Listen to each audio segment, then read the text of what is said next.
Jabulani ufikile yamkelani Nkosi nikindawo hliziyeni makuculwe ngaye indaba emnandi le culwe yonke indawo. Jabulani uyabusa ezinhliziyweni uyasipha ukuthula makuculwe ngaye indaba emnandi uculwe yonke indawo.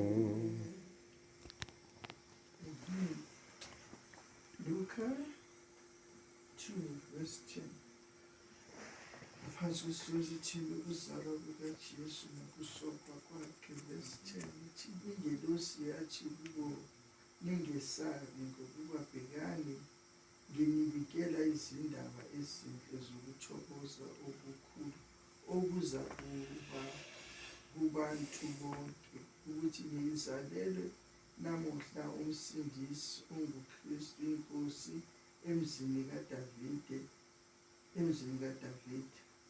Nalokhu kuyisiboniso kini, niyakufumana umntwana embesiwe elele emkhumbini. Masinyane kwaba khona kanye nengilosi uquqaba lebandla lasezulwini limdumisa uNkulunkulu lithi, udumo kuNkulunkulu kweliphezulu nokuthula emhlabeni kubantu abathokozelwa nguye. Nayizibikezelo zokufika kweNkosi uJesu ukuthi ifikile. Kwaphuma belusi ayikweza ingilosi belusi besihlanu izobatshela ukuthi namhlanje ngizalele umntwana umsindisi.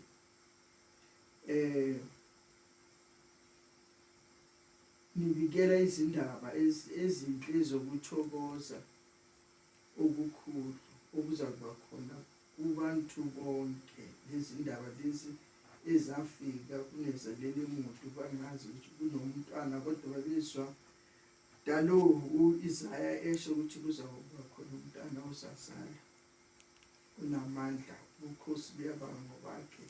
Manje lana sebefikile uzele, ingilosi zabonakala belusile zisho ukuthi nizalele umntwana uJesu Kristu iNkosi emzini kaDavida.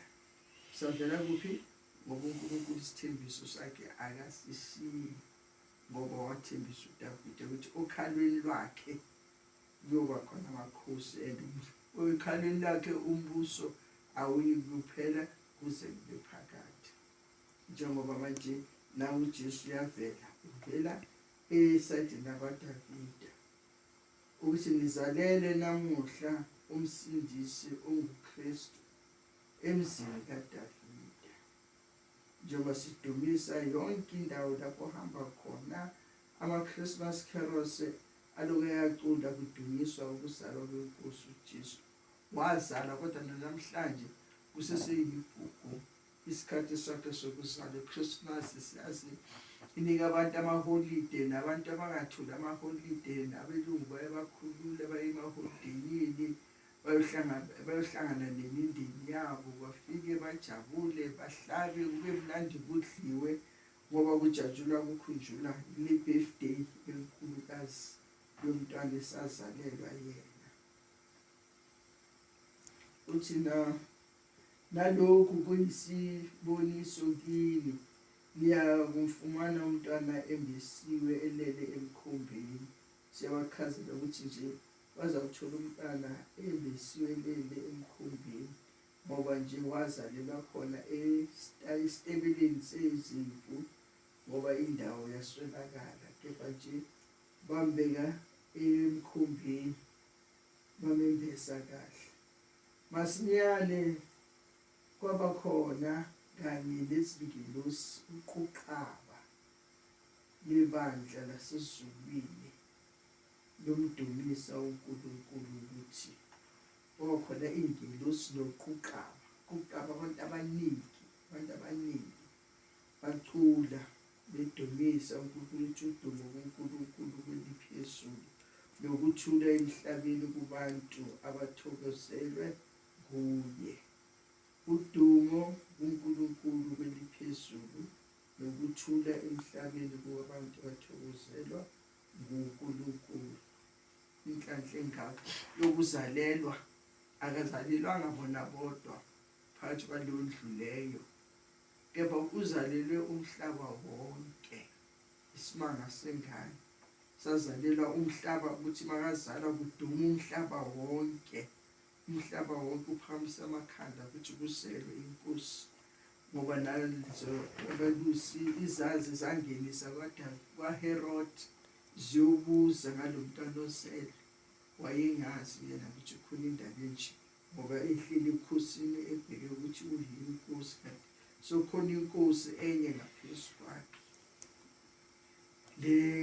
Le nkosi eyisimanga nathi sisakhothama ngaphansi kwayo, esisavuselela siya kumaKhrisimasi, siyojabula, siyohlangana emasontweni, sidumisa, kube mnandi, bashumayela abafundisi benikezelana lo nalo echaza ngokubusomandla kukaJesu Kristu.